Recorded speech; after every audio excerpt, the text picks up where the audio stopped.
Isang mapagpalang araw po sa inyong lahat. Ngayon po ay December 20, 2025, Sabado. At tayo po ay nasa ikalimang araw ng ating pong pagsisimbang gabi.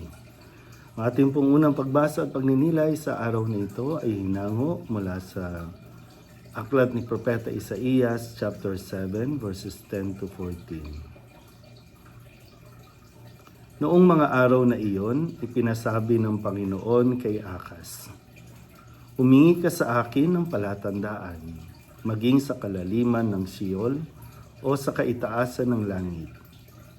Sumagot si Akas, "Hindi po ako hihingi, hindi ko po susubukin ang Panginoon." Sinabi ni Isaías, "Pakinggan mo, sambahayan ni David. Kulang pa ba ang galitin ninyo ang mga tao, na pati ang aking Diyos ay inyong niyayamot? Kaya nga't ang Panginoon na rin ang magbibigay ng palatandaan. Maglilihi ang isang dalaga at manganganak ng lalaki, at ito ay tatawaging Emmanuel." Ang salita ng Diyos.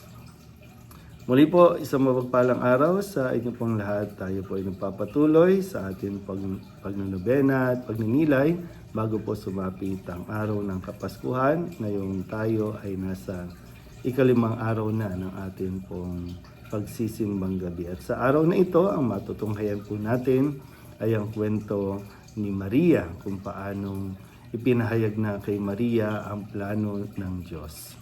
At si Maria ang isa sa mga binabanggit ng pahayag ng ating unang pagbasa mula kay Propeta Isaías na ang palatandaan ng katuparan ng Panginoon para maipahatid na talagang hindi nagbabago ang Diyos at tutuparin niya ang kanyang pangako na ililigtas ang tao sa pamamagitan ng isang dalaga na maglilihi at manganganak ng isang lalaki at tatawaging Emmanuel. At dito po magandang mapagnilayan natin ang mga bagay na baka hanggang ngayon ay nandoon pa rin tayo sa disappointment.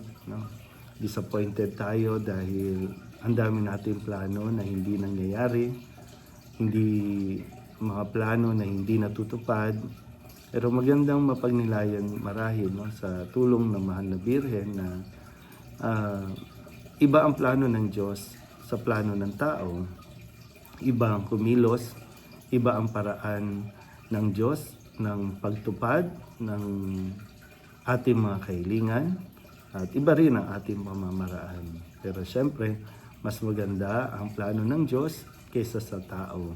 At yun yung isang bagay na sana masubukan na nating tanggapin. Kung hindi man nangyari ang plano mo ayon sa mga inaakala mo, pero sana po nahilingin natin na ma-unfold na sa atin o mabuksan na ang ating mga isipan na yung mga hinihiling natin at mga plano natin nangyayari naman na hindi nga lang ayon sa kagustuhan natin, pero natutupad na, nangyayari na, naibibigay na.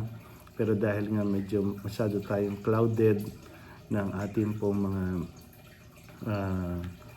sariling kagustuhan, kaya hindi natin na-appreciate yung mga ginagawa ng Diyos sa buhay natin.